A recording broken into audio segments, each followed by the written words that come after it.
ഓം ശ്രീനാരായണ പരമ ഗുരവേ നമഃ. ഗുരുമാർഗത്തിലേക്ക് ഏവർക്കും സ്വാഗതം. നമ്മൾ 85-ാമത്തെ ശ്ലോകത്തിലേക്ക് കടക്കുകയാണ്.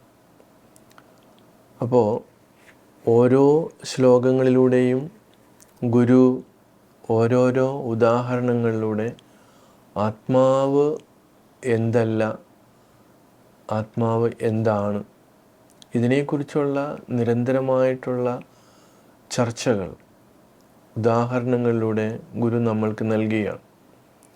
അപ്പോൾ എത്രയോ സൂക്ഷ്മമായിട്ട് വേണം നമ്മളിതിനെ കാണുവാനായിട്ട്. പ്രത്യേകിച്ച് നമ്മളുടെ ഇന്നത്തെ ദൈനംദിന ജീവിതത്തിൽ സ്വസ്ഥത എന്ന് പറയുന്നത് ഇല്ലാതിരിക്കുകയാണ്.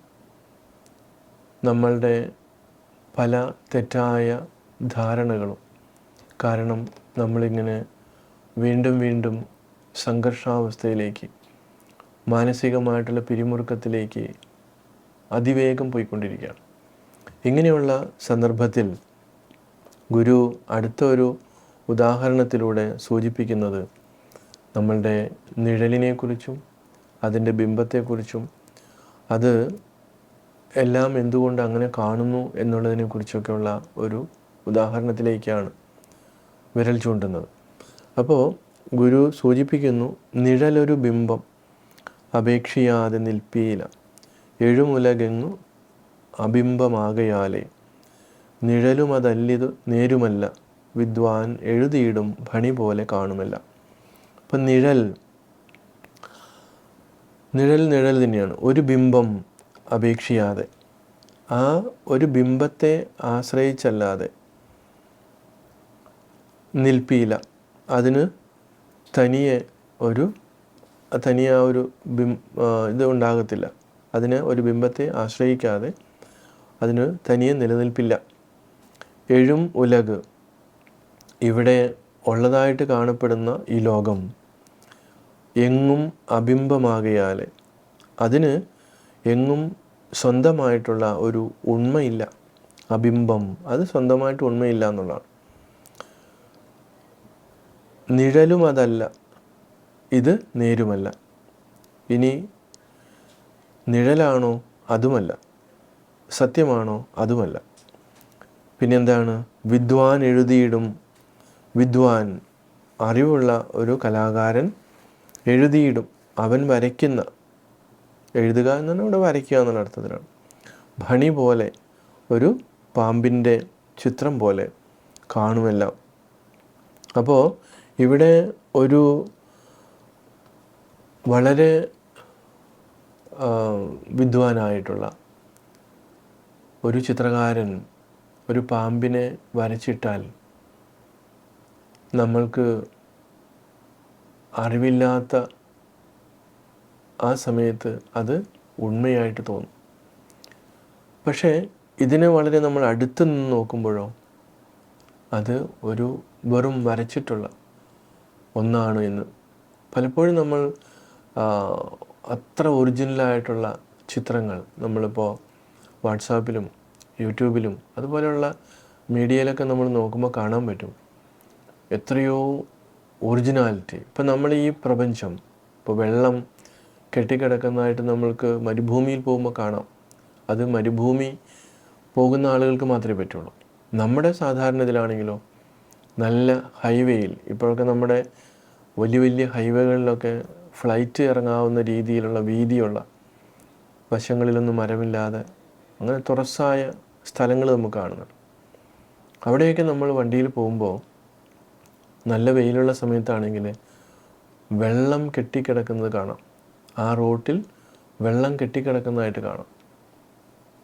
അപ്പോൾ ആ നമ്മുടെ വണ്ടി അങ്ങോട്ട് മുന്നോട്ട് അടുത്തടുത്ത് പോകുന്തോറും ഈ വെള്ളം അകന്നകന്ന് പോയതായിട്ട് കാണാം. ഇതൊക്കെ നമ്മൾക്ക് അനുഭവത്തിലുള്ള കാര്യമാണ്. അപ്പോൾ സത്യത്തിൽ നമ്മൾ വെള്ളമാണെന്ന് വിചാരിച്ച് വെള്ളം കുടിക്കാൻ വേണ്ടി അവിടെ പോകാറില്ല. പക്ഷെ നമ്മളിത് കാണാറുണ്ട്. എന്ന് പറഞ്ഞ പോലെ തന്നെയാണ് ഇവിടെ ഒരു നിഴലുണ്ടാകണമെങ്കിൽ അതിനൊരു ബിംബം ആവശ്യമാണ്. അപ്പോൾ ബിംബത്തിന് തനതായിട്ടുള്ള അസ്തിത്വമുണ്ടോ എന്ന് ചോദിച്ചാൽ അതുമില്ല. അപ്പോൾ ഇത് നേരാണോ എന്ന് ചോദിച്ചാലോ നേരുമല്ല.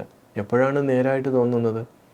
അവിചാരദശയിൽ നമ്മളിതിനെക്കുറിച്ച് വിചാരിക്കാത്ത സമയത്താണ് നമുക്കിത് ഉണ്ട് എന്ന് തോന്നുന്നത്, അല്ലെങ്കിൽ സത്യമാണെന്ന് തോന്നുന്നത്. അപ്പോൾ ഇത് യഥാർത്ഥത്തിൽ ഈ തോന്നലുകളൊക്കെ ഒരു വിദ്വാനായിട്ടുള്ള ഒരാളുടെ, ഒരു ചിത്രകാരൻ്റെ ദൃഷ്ടിയിൽ അവൻ വരച്ചിട്ടിരിക്കുന്ന ചിത്രം പോലെയാണ്. അപ്പോൾ അതിൽ മയങ്ങി, അപ്പോൾ അത് ഇവിടുത്തെ ചിത്രകാരനാരാണ്? ഇവിടുത്തെ ചിത്രകാരനാണ് നമ്മളുടെ ഈ പരമ്പൊരുൾ. അതിൻ്റെ പ്രകൃതിയിൽ കാണുന്ന ചിത്രങ്ങളാണ് ഈ കാണുന്നതെല്ലാം. പക്ഷേ അവിടെ ഇത് വേറൊരാൾ വന്ന് നമുക്കിത് മാറ്റിത്തരില്ല. നമ്മൾ സ്വയമായിട്ട് തന്നെ അത് തിരിച്ചറിഞ്ഞ് അതിൽ നിന്നും വെളിയിൽ വരണമെന്നുള്ളതാണ്. അപ്പോൾ ആത്മോപദേശ ശതകത്തിലൂടെ ഗുരു ഉദ്ദേശിക്കുന്നത്, ഒരു മഹർഷി ഉദ്ദേശിക്കുന്നത്, ഒരു ജ്ഞാനി ഉദ്ദേശിക്കുന്നത്, ഇവിടെ ഈ മായയിൽ, ഈ അജ്ഞാനത്തിൽ പെട്ടുകിടക്കുന്ന എല്ലാവരും അവൻ്റെ ശരിയായ അറിവ് ഉപയോഗിച്ച് ഈ തെറ്റായ അറിവിൽ നിന്ന് അവൻ വെളിയിലേക്ക് വരണം.